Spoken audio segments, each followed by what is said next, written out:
해법을 찾는 토론 이슈엔 직설 시작하겠습니다.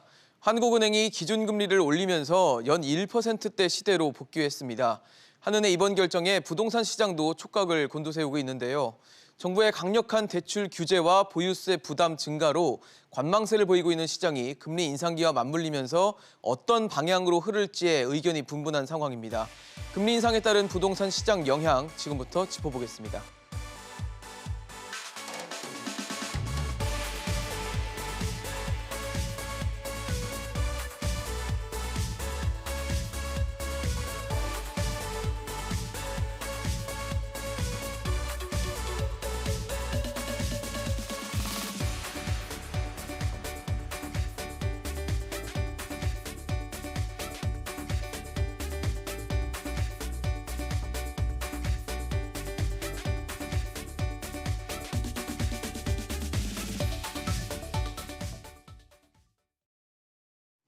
네, 오늘 함께해 주실 세 분 소개하겠습니다. 한국건설산업연구원 두성규 선임연구위원, 연세대 정경대학원 금융부동산학과 한문도 겸임교수, 정동근 변호사 나오셨습니다. 어서 오십시오. 안녕하세요. 네. 네, 지난해 코로나19 사태가 시작된 이후에 한국은행이 기준금리를 제로금리 수준으로 낮췄고 시중에는 어마어마한 유동성이 풀렸습니다. 이 돈이 부동산과 같은 이 자산 시장으로 쏠리면서 과열 논란을 불러왔는데요. 드디어 한국은행이 20여 개월 만에 이 금리를 일단 올려놨습니다. 1%까지는 올려놨는데 이렇게 하다 보니까 금리가 오르면 이제 대출 이자 부담이 커질 수밖에 그렇죠. 없고요. 이에 따른 부동산 시장에 어떻게 영향을 줄지에 이제 시장에 관심이 좀 쏠리고 맞습니다. 있는 것 같은데 집값이 조정될 수 있을 것이다, 아니다. 기준금리의 영향은 미미할 것이다. 여러 가지 해석들이 나오는데 어떻게 좀 보세요? 그렇죠. 집값 부분에 대한 어떤 변화를 줄 수 있는 요인들로는 여러 가지가 있죠. 예. 근데 대부분 기본적으로 본다면 수급 상황이 가장 기본이 될 거고요. 그다음에 이제 정책 방향이나 이제 대책 발표 이런 내용들이 있는데 이 사실 금리 인상이라든지 또 이런 부분들은 또 그 대출 규제나 이런 쪽에 또 세제와 이런 부분과 관련해서 주택 보유 자체에 대한 그 비용 자체를 굉장히 높이기 때문에 사실은 굉장한 변화를 줄 수 있는 요인이라고 볼 수 있습니다. 현재 이제 우리 국내 부동산 시장은 금리 인상, 이제 말 그대로 제로금리 시대를 종식했다 이렇게 표현을 많이 하고 네. 있는데요. 금리 인상 부분이 이번에 폭 자체가 0.25%포인트로 해가지고 아주 큰 건 아니지만 앞으로 추가적으로 또 될 수 있는 여지가 있고 그다음에 이제 제로금리 시대를 종식했다 이런 부분들에서 아마 부동산 시장에 주는 심리적 충격파나 이런 부분들은 상당히 크지 않을까 이렇게 보여집니다. 과거 우리가 저금리 시대에 이제 주택 가격이 많이 올랐는데요. 그때를 한번 우리가 되돌아보게 되면 결국은 금리가 굉장히 낮을 때에는 대출 부분에 대한 굉장히 수요들이 많이 증가하고 그런 부분들이 전반적으로 집값을 밀어올리는 그런 그런 효과들이 상당히 많았다고 볼 수 있는데 예. 이번에 이제 금리가 오르게 됨으로써 금리가 오르는 것뿐만 아니라 정부는 이미 대출 부분에 대한 창구를 갖다 굉장히 다 폐쇄시켜놨죠, 사실은. 조여놨죠. 그런 상황이 되다 보니까 예. 시장에 주는 영향은 분명히 좀 있을 것이다라는 네. 생각이 듭니다. 그런데 제일 중요한 부분은 우리가 수급과 관련해서 제가 제일 처음에 언급한 수급과 관련해서 과연 주택 시장의 공급을 확충하는 분명한 시그널이 나타나고 있는가? 우리가 사전 청약이나 이런 부분들을 통해서 그런 것들이 있지만 지금 거래 자체가 여러 가지 세제 강화 등으로 해서 묶여 있는 상태에서 예. 신규 공급에 대한 분명한 시그널이 나타나지 않고 있는 가운데 이번에 금리 인상 자체가 시장에 주는 충격파는 있지만 그 부분 자체는 제한적일 수밖에 없다. 즉 주택 가격의 가격 부분에 대한 변화 요인으로서는 아직까지는 좀 미미하다고 볼 수 있고 조금 더 시장을 지켜봐야 되지 않을까. 그래서 이것만 가지고 시장 자체가 갑자기 지금까지 계속 상승 기조에서 하향 반전한다든지 그렇게까지 하기에는 좀 더 시장을 신중하게 지켜봐야 된다라고 생각이 듭니다. 결과적으로는 수급, 그러니까 공급과 수요의 어떤 그 문제가 어떻게 해결되느냐에 따라서 그렇습니다. 그게 더 큰 영향을 줄 거라는 말씀이신 네네. 거죠. 그렇습니다. 사실 이렇게 예상을 해주시는 분들도 많습니다. 제한적일 것이다. 혹은 이제 금리가 이번에 시작으로 해서 계속 이제 오를 수밖에 없는 기조로 가기 때문에 결과적으로는 시장에 압박을 줄 수 있다라는 얘기들이 많은데 교수님께서는 좀 어떻게 보십니까? 저는 일단 우리 연구원님 말씀에도 동의하지만 일단 압박을 주는 쪽으로 좀 무게를 두고 싶습니다. 그 이유는 부동산 시장에서 수급 요건도 중요하고 예. 대출 조건도 중요하고 금리도 중요하고 거래 조건도 중요한데 네. 그 중에 네 가지가 중요 요소라고 봤을 때 세 가지가 좀 하방 요인 쪽으로 다 신호들이 바뀌지 않았습니까? 세 가지요? 네. 그러면 우리가 뭐 과반수라는 개념을 볼 때 안 좋은 요인들이 더 많기 때문에 시장에는 하방 요인들이 더 작용하는 기제가 더 강할 것 같아요. 추가적으로 이제 우리가 기억을 더듬어 보시면 예. 코로나 사태로 인해서 우리가 금리를 2% 있던 거를 거의 뭐 0.5% 수준으로 낮추지 않았습니까? 그것이 이제 코로나 위즈 코로나를 이제 극복해야 되는 과정과 네. 또 그리고 미국의 지금 금리나 물가 인상 추세를 볼 때 미국은 내년에 올린다는 것을 파월 의장이 얘기를 했었는데 지금 연임을 하게 되면서 네. 제가 볼 때는 무조건 올릴 것 같거든요. 그리고 시기를 좀 앞당길 수 있다는 얘기가 나옵니다. 그래서 원래는 23년으로 했었는데 그거를 조금 당기는 느낌이 네, 좀 들어요. 그래서 테이퍼링을 뭐 그러면 내년 지금 3, 하는 4월 중에 입장에서 끝내고 우리나라 있습니다. 물가 인상률과 다 계산을 해보면 선제적으로 대처를 안 할 수가 없거든요. 그래서 우리 입장에서도요. 네네 우리나라도 그러니까 우리나라하고 미국의 어떤 금리 차가 보통 2% 갭을 두거든요. 평상시에 정상적인 경제 상황에서 지리적 갭하고 여러 가지 기축통화가 아닌 점에서 네. 통상적으로 전문학자들이 1.5에서 2%의 갭이 있어야 네. 자본 유출이 서로 이제 호환이 되는 걸로 보고 있습니다. 그런데 이제 역전되기 시작했고 그런 것을 감안하면은 코로나 상황이 이제 막아줬던 건데 이제 그것이 이제 끝나가고 있으니까 물론 대유행이 되면 다시 또 제로금리 쪽으로 틀 수도 있습니다만은 코로나는 변수가 일단 되겠죠. 풀린다고 가정을 하면은 예. 내년에 지금 하는 이주열 총재가 연임을 하면서 요번에 표현 중에 그런 표현을 썼거든요. 내년에도 올릴 거에 대해서 미리 좀 신호를 줬어요. 또 그것도 한 2차례 정도. 그러면 우리가 예상할 수 있는 게 0.25, 0.2 하면 한 0.5%? 그럼 1.5에서 1.75까지가 정상적인 아까 말씀드린 2% 선에 가깝지 않습니까? 그러니까 그게 좀 예측이 돼요. 제가 볼 때. 그럼 결론적으로 뭐냐면 입주 물량이 내년에도 좀 부족하거든요. 서울이. 그러니까 영모님 말씀대로 그 부분은 분명히 이제 시장의 제한적인 요인이 될 수가 있어요. 그럼에도 불구하고 다른 대출 강화 조건하고 거래 규제 사항들이 너무 타이트하다 보니까 네. 제가 볼 때는 모든 요인을 볼 때 이거 하방 요인으로 갈 가능성이 많다라고 보고 대선 요인은 약간 좀 변수는 있습니다만은 그러니까 마지막으로 이제 거래량이 지금 계속 감소된다는 것을 볼 때 추세 자체가 가격이 임계점에 다다랐다는 신호 이런 것들이 복합적으로 보면은 저는 이제 하방 쪽으로 좀 무게를 두고 싶습니다.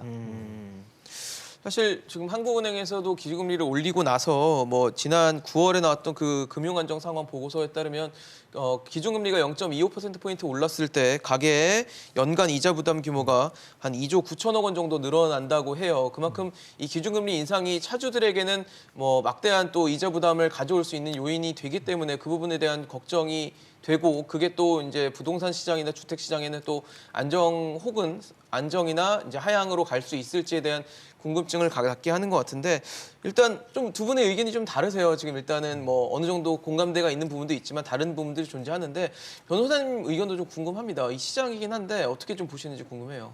네, 근데 이제 한은에서 기준금리를 올리기 전에 이미 시장금리는 선반영이 돼가지고 지금 최대 이제 주담대 이율 같은 경우는 5%까지 이제 치솟은 예. 상태고 뭐 한은에서 이제 1% 정도 올렸으니까 뭐 잘 아시다시피 사실 이제 은행권에서는 예금금리는 더디 올리지만 대출금리는 굉장히 빨리 선반영해서 오르죠. 많이 예. 올리는 경우가 있거든요. 그래서 이런 부분 때문에 뭐 코로나 시대 때 은행만 뭐 돈을 벌었다 이런 비판이 있기도 흥미 있는데 논란이 있죠. 근데 문제는 이제 주담대의 70% 정도가 변동금리 구조를 취하고 있기 때문에 고정금리 비율이 30%가 채 안 되는 상황에서 국민의 부담이 가중화되는 거는 사실입니다.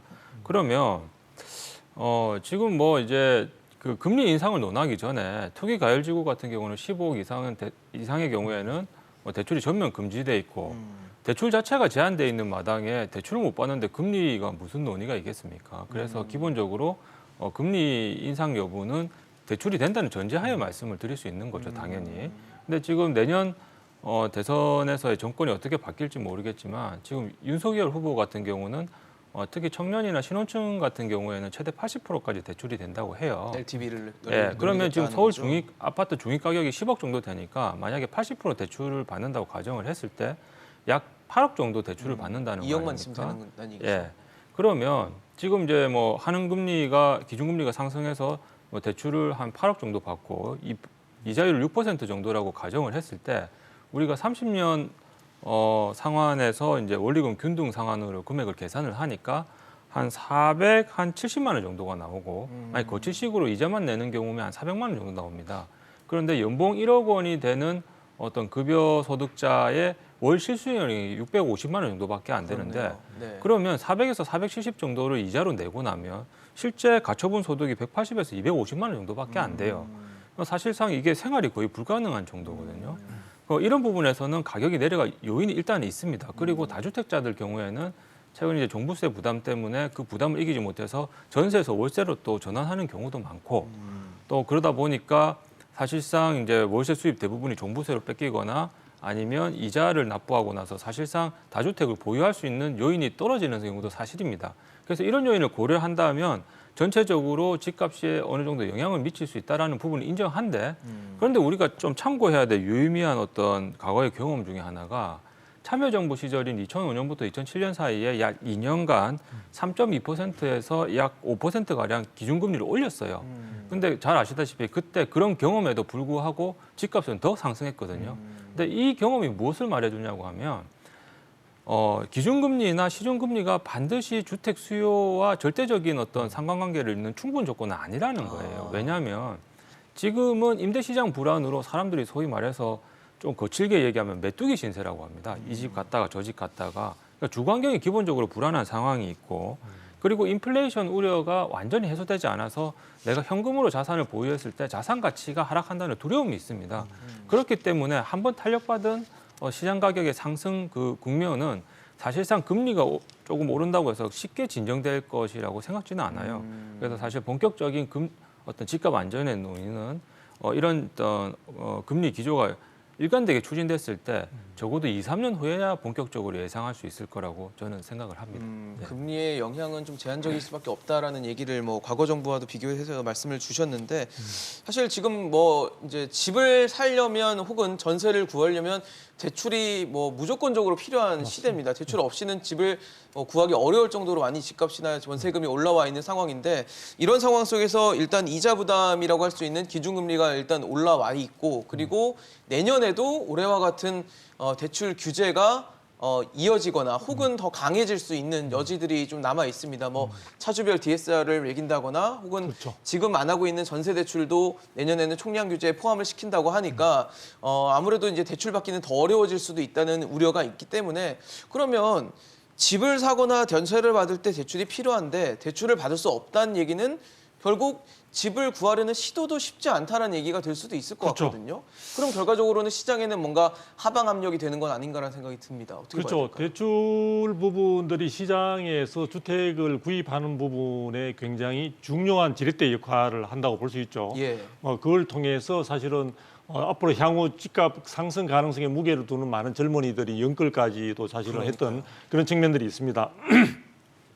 그런데 지금 우리가 부동산 시장에서 우리 사회가 가지고 있는 가장 구조적인 특징이 뭐냐면 부동산 시장의 양극화라고 볼 수 있습니다. 그러니까 지금 많은 분들이 대출 부분에 대한 어떤 그 금리 상승 부분에 대해서 두려움을 갖고 계시는 그런 소득 계층도 있지만 또 한편에서는 현금 보유를 충분히 함으로써 전혀 어떤 금리 인상이나 이런 대출 부분과 관련해서 무풍지대에 있는 분들도 상당수 있다는 거죠. 그런 분들이 가지고 있는 또 주택들이 상대적으로 고급 주택이거나 또는 고가의 주택인 경우들이 많기 때문에 이런 시장 구조가 있다 보니까 실질적으로 어떤 금리 인상 자체가 여러 가지 이제 굉장히 현금 부분을 갖다 충분히 보유하고 있지 못하거나 갭 투자 정도에 의존을 해야 되는 그런 사람들을 제외한다면은 실질적으로 금리 인상이나 이런 부분에 대한 변화는 전혀 영향을 미치지 않는 경우도 있다.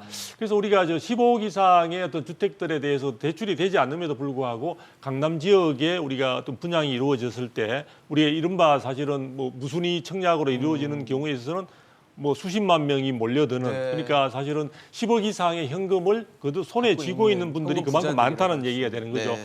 그래서 이런 우리의 사회적 구조가 굉장히 심각하게 이 양극화를 이루고 있고 이 양극화가 더욱더 심화되어 가고 있는 그런 사회 현실을 감안한다면은 이번에 어떤 금리 인상 자체가 주는 충격파는 아까 제가 말씀드린 대로 제한적일 수밖에 없다. 이번에 원래 이제 두 차례 금리 인상으로 지금 예상되는 바로는 이자 부담은 5조 6천억이 더 증가하는 정도 0.5% 이야기를 포인트 합니다. 올랐을 때. 예. 네. 지금 요즘 보다 보니까 뭐 종부세 부분에 대한 부과도 이번에 대상하게 되면 종부세로 인한 세수도 한 5조 뭐 7, 8천억 이야기하는데 이 금액 자체가 이제는 자주 이렇게 언론에서 나오다 보니까 조금 무미건조해지면서 둔감해지는 그런 측면들도 있지만 사실은 우리 시장에 주는 충격파는 대단히 클 수 있는 부분들입니다. 그런데 말씀드린 대로 이 충격을 주는 부분에 대한 소득 계층이나 이런 쪽이 한정되어 있다는 점에서 향후 이런 부분들은 굉장히 제한적일 수밖에 없고 이 시장에 있어서 어떻게 보면 갈등 구조랄까 긴장 관계에는 상태는 더욱더 심화되어 갈 가능성에 대한 저는 좀 많은 우려를 갖고 있습니다. 예, 걱정이 될 만한 여지들이 좀 남아 있는데 현 교수님께도 여쭤볼게요. 대출받기 네, 참 네. 어려운 시기고 내년에도 강해질 것으로 보이기 때문에 이런 네. 부분들은 집값에 혹은 또 부동산 시장에 어떻게 영향을 줄지를 지금 여쭤보고 싶거든요. 예, 그 뭐 영끌 비트가 계속 이어져야 이게 지금 말씀드린 이제 심리적인 부분도 있고 예. 뭐 입주 물량 부족이라는 불안감이 해소가 되지 않은 부분도 분명히 있습니다. 그리고 3기 신도시도 사전 청약이기 때문에 네. 예정 분양가잖아요. 또 그렇죠. 좀 오를 수도 있고 내릴 수도 본청약일 있는데 오를 때 가능성이 가격이 어떻게 높죠. 될지 모르죠. 네. 그러니까 그런 부분에 어떤 불안정한 요인들도 분명히 존재하는데 제가 이제 다른 쪽에서 좀 해석 하나 드리고 싶은 게 이제 영끌 비트가 이어지면서 그 매수 세력이 받쳐줄 때 이제 주택 시장이 계속 안정적으로 갈 텐데 지금 이제 악재들이 제가 좀 많다고 말씀드렸고 주택 가격의 호재 상승 쪽의 호재는 이제 입주 물량이 부족하다는 요인 하나밖에 지금 안 남았어요. 그리고 네. 기억나시겠지만 6개월, 7개월 전만 해도 뭐 거래량 폭증, 신고가, 뭐 도출 여러 가지 이제 상승 요인들이 기사에 많이 나왔지 않습니까? 이제 요즘은 이제 모든 지표들이 좋은 요인들이 없습니다. 매매수급 지수도 다운되고 다 다운되는 형상이니까 물론 이제 그 주택 가격 상승률은 이제 0.17% 둔화되긴 했지만 하방으로 이제 변환을 했기 때문에 여러 가지 요인들이 이게 하락할 수 있다라는 어떤 예측 가능한 어떤 신호들이 좀 많이 존재하게 된 상황이에요. 그러다 보니까 이제 그 비중을 따져 볼 때 영끌 비트가 제가 기억을 더듬으면은 여러분들이 아시겠지만 뭐 공제조합이라든지 경찰 공제조합, 군인 공제조합, 뭐 은행 이렇게 좀 대기관들 있지 않습니까? 그쪽에서는 직원들한테 직원 대출 그 제도가 있습니다. 사내 대출 같은 거죠. 네, 사내 대출이 금리가 은행에서 2% 초반대일 때 1%였습니다. 그래서 작년 연끌 때 그쪽에 계신 자제분들이 엄청 다 거의 집을 매입했습니다. 금리가 낮으니까 네, 네, 1%니까 또 끌리게 되겠죠. 불안하니까 결국 살 거 미리 사자 그 수요가 되게 많았거든요. 제가 조사해 보니까. 그래서 일반 이제 젊은이들을 보면은 우리가 뭐 생애 주기 소득을 따져 보면은 이게 금액이 좀 과도합니다. 현재 주택 가격이. 그런데 이제 3기 신도시에 요번에 또 사전 분양하는 걸 보면은 과천조합 이제 광남에 가깝지 않습니까? 거기가 지금 84제곱이 8억 8천이에요. 그럼 현재 시세 강남권에 15억, 20억대하고 반값 수준이거든요. 그럼 이게 뭐냐면 주택 수요한테 그 내가 저렴하게 살 수 있다라는 기대 신호를 주거든요. 그러니까 수요로 급하게 가려다가 멈칫하게 되고 관망세로 서게 되겠죠. 그러면 수요가 이제 감소하는 효과가 발생합니다. 그러니까 이런 요인들을 제가 봤을 때는 지금 물론 대선 이슈와 입주 물량 부족 고 요인들 때문에 불안감은 존재하지만 장기적인 추세를 볼 때는 아까 연구원님도 말씀하셨지만 3년도 이 정도 2, 3년 정도 아주 여유가 있다고 그러시는데 네. 그럼 그 표현 자체가 2023년도에는 조정이 된다는 거를 좀 확신한다는 뜻이잖아요. 결론적으로 뭐냐면 모든 국민이 2, 3년 뒤에는 하락한다는 걸 예측할 수가 있습니다. 모든 전문가들도 그렇게 예측을 하고 있고 그렇다면 지금 사전에 준비해야 된다는 마음 자세로 그 심리가 전환되겠죠. 경제는 심리고 부동산도 심리인데 그 심리가 제가 볼 때는 지금 돌아서기 시작했다는 것이 아까 말씀드린 거래량에서 지금 나타나고 있다라고 해석할 수도 있습니다. 그래서 제가 볼 때는 좀 보수적으로 올라가면 얼마나 더 올라가겠습니까? 근데 내려갈 것은 예측이 좀 안 되거든요. 그러니까 이런 부분에서 상하 방향을 좀 정확하게 좀 판단하시고 시장에 대처하시는 것이 지금 좋은 시점이라고 저는 보고 있습니다. 지금 뭐 한문호 교수님도 이제 하방 압력에 대한 말씀과 함께 집값이 이제 꺾일 수 있다라는 말씀을 주시고 계시고 또 정부에서도 그런 얘기 하죠. 노영욱 장관 같은 경우도 이제 집값이 떨어질 수 있기 때문에 추격 매수에 대해서는 좀 자제해달라고 계속 연이어 얘기를 하고 있는 상황인데 저희의 머릿속에는 그런 기억들이 남아 있어요. 2017년부터 문재인 정부 들어서 집값이 떨어질 것이다. 집값이 안정세를 찾을 것이다. 계속 얘기를 했는데 지금까지 어마어마한 상승률을 보여서 집값이 올라왔고 거기서 상대적 박탈감을 느끼는 서민들이 분명히 존재를 했기 때문에 과연 이 말이 맞을 것인가에 대해서는 지표들을 보면 그럴 것 같으면서도 불신을 갖고 있는 건 사실인 것 같거든요. 네, 그 지금 뭐 사실 이제 경제학의 기본 원리를 따지자면 사실 유동성을 결정하는 물론 또 통화량을 뭐 M1으로 보느냐, M2로 보느냐, 광의 통화로 보느냐 이런 게 따라서 조금 다르긴 하지만 예. 기본적으로 기준금리가 올라서 금리가 올랐을 때는 유동성이 축소된다라는 거는 어느 정도 통용되는 생각할 수 있는 원리기는 논리죠. 하죠. 네. 근데 이제 아까 제가 예를 들었다시피 참여정부 시대 때 기준금리를 올렸음에도 불구하고 집값은 2년간 오히려 더 상승했던 경험을 본다면 금리가 반드시 집값을 결정하는 어떤 결정적인 요인은 아니다. 이런 부분을 말씀을 드리고 싶고 지금 이제 3분기에 37조 정도 가계 부채가 늘면서 국민 총 가계 부채가 한 1,850조 정도에 이르렀어요. 그래서 작년 3월부터 시작된 소위 이제 제로금리 잔치는 1년 8개월 만에 지금 종식이 됐다고 보는데 네. 그 사이에 남은 후유증으로는 결국 부동산을 보유한 사람과 보유하지 않은 사람 간의 엄청난 자산 양극화 현상이라는 그 부작용만 남겼겠죠. 예. 그래서 저금리 시대 때 금융 접근성에서 차등을 받는 그런 계층들 같은 경우는 사실상 소위 이제 뭐 부동산 가격 상승이라는 로켓을 탈 수가 없기 때문에 자산 양극화는 심화가 될 텐데 그런데 이제 거래량과 관련해서는 사실상 이제 두 가지 관점에서 볼 수가 있어요. 정말 뭐 부동산을 매수하고 싶은 욕구가 줄어들어 가지고 거래량이 줄어들었는가 아니면 내가 부동산을 매수는 할 수 있지만 그 자금을 마련할 수 있는 내 에코티를 마련할 수 있는 어떤 금융에서 제한을 받아서 소위 말해서 이제 매수를 못 하게 되는가 이런 관점에서 볼 수가 있지만 저는 저번 방송에서 말씀드렸다시피 후자 쪽으로 봐요. 왜냐하면 지금 임대 시장이 워낙 불안한 상태이고 네. 특히 이제 인플레이션을 잡기 위해서 금융당국이나 정책당국에서 노력을 하고 있지만 화폐 가치 하락에 대한 불안은 여전하거든요. 그럼 그 두 가지 원인을 이유로 해서 내 집을 마련하고 싶은 실수요의 어떤 욕구는 여전하단 말이에요. 근데 그거를 저번에 말씀드린 것처럼 강제로 대출 제한으로 틀어막은 상태입니다. 소위 화산은 끓고 있는데 위에 바위를 하나 얹은 상태라고 볼 수가 있는데 그렇다고 하면 이 거래량 감소가 만약에 대출 제한만 풀어준다면 또 윤석열 후보 같은 경우는 아까 말씀드렸다시피 신혼부부나 뭐 LTV 규제나 이런 것도 80%까지 푼다고 했는데 근데 풀었을 완화해야겠다. 때도 그 억압된 욕구가 그대로 남아 있을지는 사실상 의문이에요. 그래서 이런 걸 가지고 지금 어떤 집값 안정의 신호라고 보기는 좀 힘든 상황이고, 근데 무엇보다도 이제 그 연끌 비투에서 뭐 이제 부담이 가중이 되고 어려워지는 거는 사실이겠죠. 근데 네. 이제 저희가 뭐 공식적으로 지금은 금융기관 대출을 가지고만 말씀을 드리지만 끌어오거나 비투에서 그 빚을 반드시 금융기관에만 끌어오는 건 아니거든요. 지금 또 미리 이제 뭐 좀 가진 부모 밑에서 태어난 사람은 부모로부터 땡기기도 하고 지인들로부터 땡기기도 하고 또 사실 제도권 금융이 아닌 데서도 또 가져올 수 있죠. 가져오거나 네. 이런 식으로 해서 뭐 수단과 방법을 가리지 않고 가져옵니다. 그런데 이 부분과 관련해서 또 어떤 현상이 최근에 하나 주목해야 될 부분이 있냐라고 하면 소위 이제 원룸형 아파트라고 해가지고 전용 35제곱미터가 안 되는 아파트들이 있어요.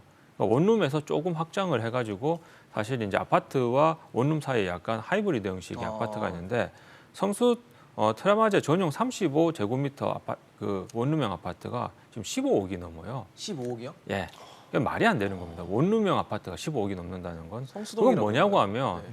사실 어떤 제도의 시행은 반드시 풍선 효과를 가져오기 마련인데 투기 가열지구에서 15억 원 이상에서 대출을 제한해 놓으니까 사람들이 그 대출 제한이 안 되는 그 밑에 아파트를 계속 찾아가는 거예요. 그렇죠. 마치 서울에서 네. 집값 규제하면 지방으로 번지는 것처럼. 아, 그러다 보니까 이런 어떤 내 집을 마련하지 못한 것에 대한 불안감으로 사실상 더 밑에 저가의 아파트 쪽으로 오히려 이제 청년들이 연끌이나 비투를 할 가능성도 있고 거기선 대출 제한이 좀 완화가 돼 있으니까 그리고 특히 또 이금융 같은 경우는 그 LTV나 DSR이 뭐 규제는 있지만 1금융보다는 많이 완화가 됐거든요.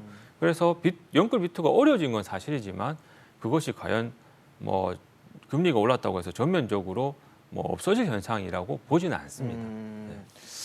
아, 놀랍네요. 15억이란 숫자가 이제 그렇게 작은 집에도 이제 15억이라고 하니까 참 그 집 구하기가 참 정말 하늘의 별따기 같다라는 생각이 정말 와닿는 숫자인 것 같습니다. 최근 부동산 시장에서 가장 큰 이슈 중에 하나는 이 종합부동산세였습니다. 고지서가 날라들면서 아마 받아보신 분들은 뭐 큰 부담을 느끼시는 분들도 있을 거고 상대적으로는 좀 적게 느끼시는 분들도 있을 텐데 뭐 언론을 통해서도 그렇고 종부세 폭탄이다, 뭐 과하다, 각종 논란들이 나오고 있는 상황 속에서 청와대의 이호승 경제수석이 그런 발언을 했습니다. 충분히 예고했고 피할 길은 있었다라는 발언인데 글쎄요, 참 뭐 그런 얘기였던 것 같아요. 종부세 지난해 7.10 대책 때 이제 종부세를 높이겠다고 예고를 한 상황 속에서 양도세율도 이제 계속 높아지는 상황이었고 그 예고를 했기 때문에 이제 어느 정도 그 시간 텀 사이에 뭐 정리를 했으면 되지 않았냐 뭐 이런 얘기였던 것 같은데 글쎄요, 그랬던 걸로 봐야 됩니까? 제가 여기서 방송용으로 적절한지는 모르겠지만 전혀 저는 그분의 경제수석의 의견에 동의할 수가 없고 네. 이거는 말 그대로 국민들에게 이번에도 저 종부세 부과 등으로 인해서 굉장히 부담을 느끼면서 분노를 가지는 사람들에게 염장 지르는 소리와 동일하다. 네, 그런 생각이 들거든요. 자, 왜냐하면은 일단 작년에 7월 달에 이야기함으로써 충분한 시간적 여유를 줬다. 즉 대비할 수 있는 여유를 줬다. 예. 대비할 수 있는 분들은 뭐 정려를 선택하든 다양한 형태로 해서 이 부분에 대한 회피 수단들을 강구했는 분들이 많이 있습니다. 문제는 지금 그렇게 하기가 참 쉽지 않은 분들도 많았다는 거죠. 무슨 얘기냐면 벌써 작년에도 이 양도를 할 경우에 있어서는 양도세 중과가 되고 있었던 상황들이고요. 올해 6월 달에는 기존의 양도세가 중과되고 있던 부분들에 대한 10%포인트씩 더 중과가 된 겁니다. 그렇죠. 중중과가 되었다고 저는 표현을 하고 있는데요. 사실 나갈 수 있는 퇴로 자체를 이미 다 막아놓은 상태에서 사실 가두리식으로 해서 기본적으로 주택을 보유하신 분들에게 굉장히 이번에 종부세 부분에 상막 편대라고 저는 봅니다. 뭐냐면 공시 가격을 많이 올렸죠. 그다음에 세율을 많이 올렸죠. 공영시장 가액 비율을 90%에서 95%로 올렸죠. 이 세 가지를 가지고 최종적으로 말 그대로 가두어 놓고 그냥 폭격을 하는 그런 양상의 그걸 보여줬는데요.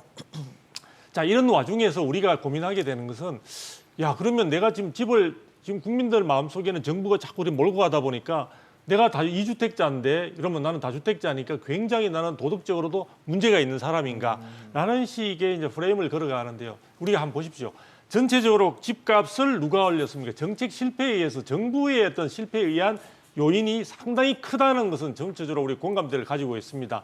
두 번째로는 사실은 이런 집값 부분과 관련해 가지고 정부 실패뿐만 아니라 이런 부분에 대해서 내가 사실은 이런 많은 그걸 부담을 안고 가야 되는가에 대한 그런 논란의 여지들이 상당히 많이 있고 또 기준 자체도 이번에 정부가 일부 혜택을 주는 것처럼 하는 것은 대부분 다 1가구 1주택자였습니다. 예. 자, 그런 부분에 대해서 종부세 부분과 그다음에 이제 지금 양도세 부분에 대해서도 기준 완화 부분들을 국회에서 검토하고 있다고 하는데 이런 등등의 과정 속에서 다주택자는 외면당한 가운데 사실은 굉장히 공격을 하는데 이런 모든 과정들이 아까 지금 이호성 경제수석께서 충분한 시간을 줬다고 하는데 정부가 그때 어떠냐면 지금도 마찬가지입니다만 입법권을 갖다가 충분히 다수를 차지하고 있으니까 그걸 갖다가 전체적으로 가두리하는 양식 속에서 그 시기 자체를 자기들은 조율하고 있었을 따름이지 충분히 국민들에게 어떤 여유를 줄 수 있는 어떤 공간들이나 시간적인 부분들에 대한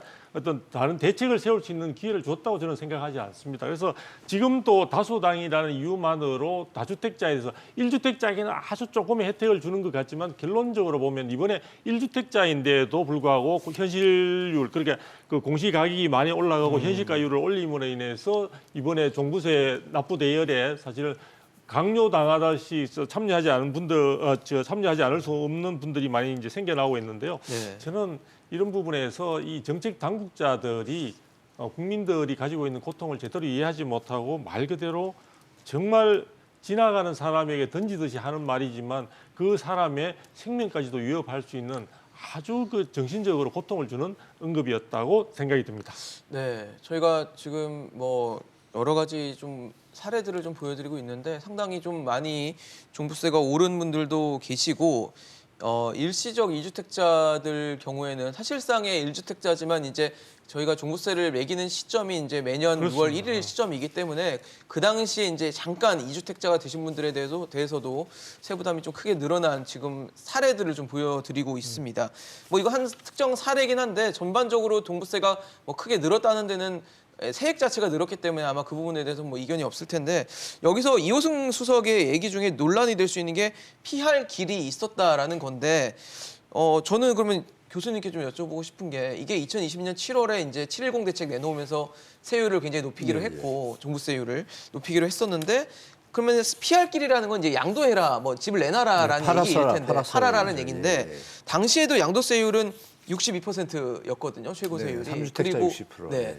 그리고 지금 이제 75% 오르고 지방세까지 더하면 82.5%로 높아진 상황인데 글쎄요. 62%라는 숫자도 상당히 좀 높은 숫자인 것 같아서 피할 길로 봐야 되는지는 좀 의문이 들거든요.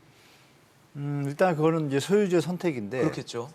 예를 들어 10억의 어떤 양도차익이 발생을 했는데 세금을 내면 4억이나 5억 정도를 수취할 수 있는 게 작년이었고 네네. 지금은 이제 10억이면은 한 2억 못 받죠. 2억에서 뭐 1억 5천 수준으로 주니까 지금은 양도할 어떤 상황이 안 되는데요. 그러니까요. 안 하시는 일단 거죠. 표현을 제가 볼 때는 수석이시잖아요. 청와대 정책실장이신지 모르겠는데 직책은 뭐 특별히 알고 싶지 않습니다. 왜냐하면 이 얘기를 굳이 할 필요가 있었을까? 지금 이제 종부세 대상에서 진짜 투기성을 가지고 하신 분들은 이 얘기에 대해서 별로 뭐 반응을 안 할 것이고 지금 사례에 나온 것처럼 일시적 이주택자로 순수하게 자기 집을 가기 위해서 불의의 어떤 피해가 발생한 분들은 지금 불만이 많으시지 않습니까? 그러니까요. 근데 거기에 해당이 안 되지 않습니까? 그러니까 저 표현이 일부 징벌적하고 이제 펴가르기 어떤 형태의 느낌을 주기 때문에 좀 보긴 좀 안 좋습니다. 차라리 네. 저 정도의 위치에 계시면은 이런 사례처럼 일시적 이주택자가 본의 아니게 뭐 극히 뭐 드물겠지만요. 이런 손해 피해에 대해서는 좀 우리가 뭐 조금 유감이다라는 네, 표현을 뭐 하고 다독일 수 차라리 있는 발언들이 좀 있었을 차라리 텐데, 표현이. 종부세 부분은 여러 가지 뭐 불만이 있거나 문제가 있는 부분은 차후 정부에서 검토해서 네. 해결 방안이 있으면 풀어가겠다. 그리고 그러게요. 현재 매겨진 거는 좀 협조해 주기 바란다. 이렇게 협조를 바라는 형태가 아니고 통보식이에요. 이게 네. 저 개인적으로 마음에 안 들고. 시간 줬는데 안 팔았으니 네, 잘못은 웃기는 거죠. 너희들이 무슨 뭐 했다라는 거래하는 식의, 것도 예. 아니고 녹을 먹는 공무원 입장이라면 국민을 소수든 다수든 다 챙겨야 되니까 저런 표현은 부적절하다고 저는 개인 생각합니다. 그리고 이왕이면 저 표현보다는 종부세에 대해서는 뭐 여러 가지 문제를 좀 아까 말씀드린 것처럼 하겠다 좀 좋게 얘기를 하고 지금 이제 집값에 대한 어떤 앞으로 정부의 계획 뭐 앞으로 사전청약이 어떻게 돼 있고 분양가는 어떻게 되고 이런 실질적인 업무를 어떻게 진행하고 있다. 그러니 국민들께서는 좀 협조해 주시고 좀 관심을 이렇게 좀 협조 쪽으로 가야 되는데 지금 이번 정부에 제가 좀 뭐 묘한 얘기 하나 좀 추가적으로 드리면 네. 어느 방송에서 토론을 들었는데 부적폐 신적폐라는 표현을 쓰더라고요. 너무 절묘한 말이더라고요. 제가 볼 때.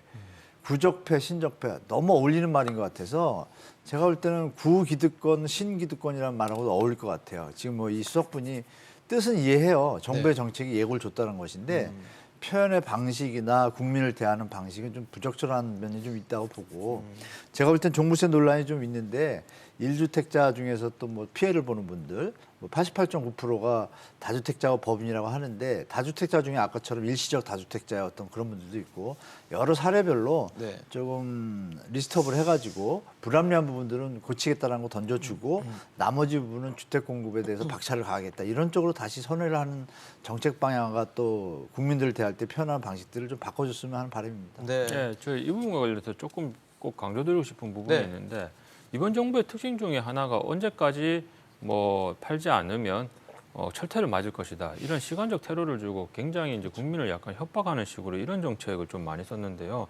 그 특히 자동차세 양도세 관련해서 720 대책과 관련해서도 5월까지 한시적 시간을 줄 테니까 마지막 기회다. 근데 사실 국민들은 뭐 그렇게 양도세 매물을 내놓고 양도세를 맞는 철퇴를 선택하기보다는 동결 효과를 선택을 했죠. 그런데 테러를 열어줬냐 이 부분을 두 분께서 말씀하셨지만 좀 더 구체적으로 말씀을 드린다고 하면 테러가 없었죠. 초반에 이제 양도세가 너무 강화돼서 구조적 테러가 형성되지 않았고 유일하게 테러 하나 남아 있었던 거는 증여밖에 없었지 않습니까? 그래서 전체 거래에 무려 한 13%에 해당되는 것이 증여로 이루어지는 마당이었고. 근데 이 부분과 관련해서 지금 이호선 경제수석이 종부세는 일종의 노블리스 오블리제다고 하고 대한민국 국민은 5천만이라고 했을 때 약 2% 정도인 95만 명에서 100만 명 정도만 종부세를 냈기 때문에 98%는 상관이 없는 조세다 이렇게 얘기했습니다. 그런데 우리가 조금만 하나의 예를 들어보면 이 말이 얼마나 옳토당토안한 말인가를 알 수가 있는 게 예를 들어서 봅시다. 우리가 4인 가족을 기준으로 해서 네. 4인 중에 한 명인 대부분은 가장이 중부세를 내지 않습니까? 물론 부부 공동명의로 하는 경우도 있겠지만 가장이 단독명의로 취득을 했다고 했을 때 그러면 아버지가 종부세를 내니까 아내와 자식은 해피합니까? 결국은 아버지가 내는 거는요 가계 전체의 부담이에요. 영향을 주죠. 그러면 결국은 그게 형식적으로 사람 수로 나누는 것이 아니고 대한민국의 지금 유주택 세대 수가 약 1,100만 명 정도 됩니다. 그런데 실질적으로 가장이 납부하게 되니까 100만 명 정도 납부한다고 치면 사실상 주택 소유 세대의 10% 정도가 종부세를 납부하게 되는 거거든요. 그러면 이것이 이미 부유세로서의 기능은 상실했다는 거예요. 그리고 저번에 강조드렸다시피 종부세는 본연이 보유세이기 때문에 자본 이득에 대해서 부과하는 세금이 아니에요. 그렇죠. 실현되기 그러면 전에 예를 들어서 그렇죠. 지금 얘기는 거죠. 서울의 2주택, 3주택자들 같은 경우는 작게는 5천만 원, 많게는 한 3억까지 종부세를 내는데 그 두 세대 주택을 월세로 돌렸을 때 월세 수익이 1년에 2, 3억 나옵니까? 결국은 사용할 수 있는 이익, 보유에 대한 이익을 넘어서서까지 지금 종부세를 부과하고 있는 부분이 있어서 이 부분은 명백히 잘못됐습니다. 그래서 결론적으로 말씀을 드리자면 합리적 선택을 할 수 있는 합리적 선택을 할 수 없도록 진퇴양난의 상황 속에 몰아넣고 네. 국민에게 빠져나갈 기회가 있었다고 얘기하는 것은 사실상 한 단어로 얘기하면 이것이야말로 궤변이라고 말씀드릴 수 있을 것 같습니다. 네. 제가 왜- 좀 예. 반론하겠습니다. 정부가 그 표현은 적절하지 않았습니다, 분명히. 그러나 이제 말씀을 들어보면 이제 국민이 쪼개진다고 말씀하는데 이 종부세의 어떤 의미를 우리가 한번 생각해봐야겠습니다. 종부세를 걷어가지고 지역 균형 발전 기금으로 나눠주거든요. 네네. 그럼 종부세 우리가 일조에 한번 들어가 생각해 있죠, 볼 부분은 세법. 뭐가 있냐면은 이 강남 주민들이 개발시킨 거 아니지 않습니까? 국가의 세금과 전 국민의 세금과 국가개발계획과 공무원이 노력을 해서 만들어진 것이고 집중 어떤 메가시티의 어떤 집중 도시의 집중 역량을 강화하기 위해서 모든 재원을 퍼붓고 코엑스 세우고 뭐 다 이런 형태가 불로소득의 개념을 떠나서요. 국가의 재원과 국가의 힘이 응집된 곳이 서울로 나타나지 않았습니까 지금? 그렇다면 1억, 2억도 아니고 20억, 30억도 아니고 50억, 60억입니다. 지금 1억 정도 세금 내는 분들이 보면은 과다한 분들이 그분들이 30억의 재산을 갖고 있을 때 그 정도의 그 용도가 어떤 뭐 공무원들이 다른 데 쓴다든지 그러면 좀 문제가 있겠지만 우리 재정 자립도나 지방 소멸 문제 여러 가지 있지 않습니까? 지방 균형 발전에 재정 쓰면- 자립도 재원이 모자란 예. 판에 조금 많이 버시고 어떤 개발 어떤 이런 공익적인 요소로 인해서 어떤 가치가 많이 오르지 않았습니까? 네. 물론 자본 시세 차익에 대한 문제라는 표현을 하셨지만 그것을 정 버틸 수 없을 때 매도하면 되는데 정부가 하나 잘못한 거 있죠. 양도세 중과. 그 부분이 문제인데 그 부분이 원래대로 정상적으로 간다라면 종부세는 정당하다고 봐요. 저는 어느 정도 사회적 합의가 있는 거라고 저는 보고 있습니다. 그래서 제가 볼 때는 그러면 계속 돈을 외국에 있는 그 유명한 기업이나 이런 데서 기부들을 많이 하지 않습니까? 대한민국 그게 잘 안 보이지 않습니까? 그러니까 형태가 자꾸 자본주의를 내세워가지고 무조건 번 사람은 보여야 된다는 이쪽으로 갈 것이 아니라 선진국의 1, 2, 3, 4위가 북유럽이잖아요. 거기 소득세 세금이 40% 내는데 불만이 없습니다. 그 이유는 뭐냐면 내가 낸 세금이 나를 위해서도 쓰고 다 같이 쓴다. 이런 어떤 공유적인 개념과 선진적인 마인드가 있거든요. 근데 우리는 지금 이 개발도상에서 발전한 게 너무 압축적으로 하다 보니까 이게 자꾸 양분되는 형태로 지금 정치적인 분들이 이걸 이용하는 것 같아요. 그래서 제가 볼 때는 이걸 다시 한번 전 국민이 공청회를 열어서 종부세를 매기는 게 좋은지 이렇게 정상적으로 한다라면 이게 문제가 없는데 지금 이제 양 정권에서 지금 집권 여당과 야당에서 계속 읽어갖고 국민을 갖고 힘들게 하는 것 같습니다. 제가 볼 때. 그래서 이런 부분은 뭐 제가 좀 말이 좀 세긴 했지만은 요점은 그거죠. 어느 정도의 정상적인 세금은 용인을 하고 받아들이는 것이 선진국의 모습이다라고 저는 말씀드리고 싶습니다. 근데 아마 그런 것 같아요. 이호성 정책실장도 그런 얘기를 했거든요. 종부세는 부유세 성격이 있고 그런 걸 봤을 때 좀 여유 있는 계층이 일종의 노블리스 오블리주를 실천하는 그런 긍정적인 측면으로 이해할 수 있지 않을까라는 발언을 했는데 예.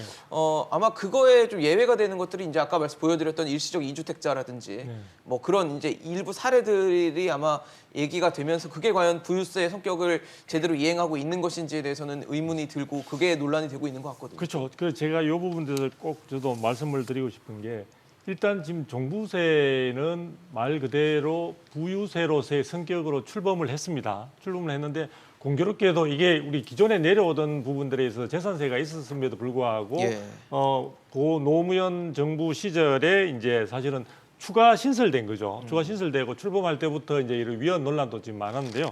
저는 지금 이야기하고 싶은 것은 이것이 과연 부유세로서의 성격을 현재도 유지하고 있느냐. 지금 서울의 평균 아파트 가격이 12억을 넘은 상태에서 지금 이 종부세와 관련된 여러 가지 기준들이나 이런 경우에 있어서는 다주택자의 경우는 여전히 기본 공제하는 부분이 6억으로 지금 16년 전의 기준이 그대로 적용이 되고 공제돈 있습니다. 유지가 되고 그러니까 있다. 그런 부분에다가 이번에 아까 납세 대상 부분이 기존에 뭐 2%냐 이런 이야기를 하고 있는데 지금 상당히 이번에 많이 늘어났죠. 그래서 실질적으로 토지까지 포함해서 종부세를 내는 분들을 갖다가 하면은 약 납세 대상자가 한 100만 명 정도를 상회하는 것으로 알고 있습니다.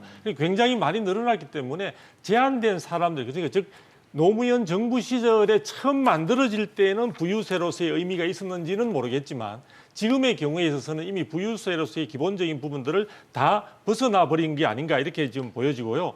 그다음에 지금 종부세, 종합부동산세라는 이름으로 했는데 재산세가 있음에도 불구하고 이중과세 논란은 여전한 상황이고 지금은 주택 부분을 가진 사람들에 대해서 맹공격을 하고 있는 것이 바로 이 종부세의 본질입니다. 그러니까 토지를 가진 사람에 비해서 종부세 주택을 가진 사람이 세율이라든지 어떤 부과되는 세 부분에서 부담 굉장히 자체가, 많고요. 예. 또 이 부분과 관련해서 이게 결국은 어떻든 간에 현실적으로 소득이 없는데 아까 우리 스웨덴 경우에는 소득에 대해서 내는 거는 뭐 나름대로 공감대가 있으면 저는 가능하다고 봅니다. 그런데 이거는 지금 자산을 보유하고 있고 이 부분에 대한 이익이 현실화되지 않은 상태에서 이것을 굉장히 많은 부담을 가지게 되면 결과적으로 자기 의지와 상관없이 자기 재산을 강요에 의해서 처분할 수밖에 없는 상황으로까지 몰릴 수 있다. 이런 부분도 생각해 볼 수 있고요. 네. 궁극적으로는 이 종부세 부분과 관련해서 이번에 작년에 이제 7.10 대책 등을 통해서 강화했는데 분명히 이 조세 법률주의에 의해서 우리는 국회를 통과했으니까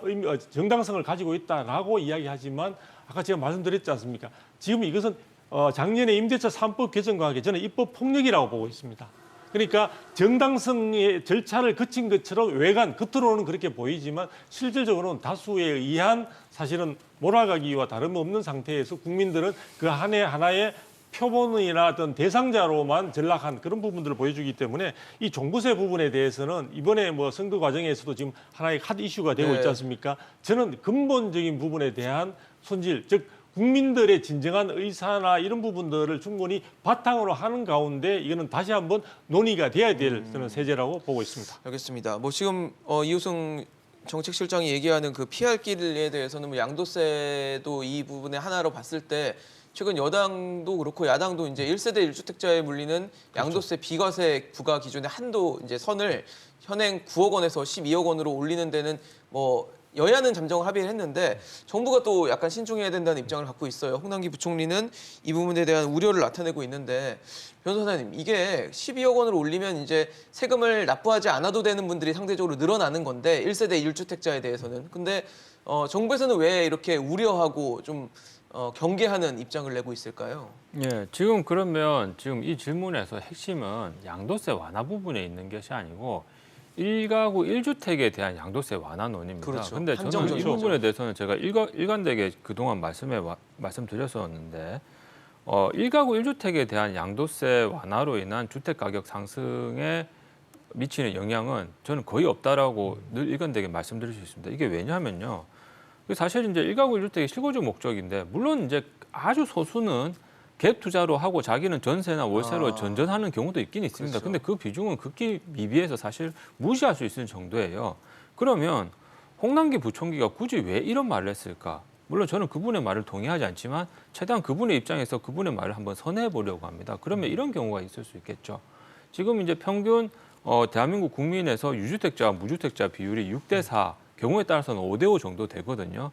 그러면 모든 사람들이 양도세 1가구 1주택자들에 대해서 양도세를 좀 완화시켜 주게 되면 그 무주택자들이 내 집 마련의 실수요자로 변질이 돼가지고 전 국민이 주택을 소유하게 되면 결과적으로 총주택 수요의 양이 급증하게 돼서 주택 시장이 불안해지지 않을까 이런 관점에서 걱정하는 것이 아닌가 이런 생각도 한번 해봤습니다.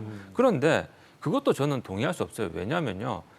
무주택자가 주택을 소유하게 되는 이유는 크게 두 가지입니다. 하나가 뭐냐고 하면 지금 전세 시장이 이렇게 불안한 마당에 뭐 2년 살다가 갱신 좀 행사하려고 하니까 집주인이 나 실거주 할 테니까 나가.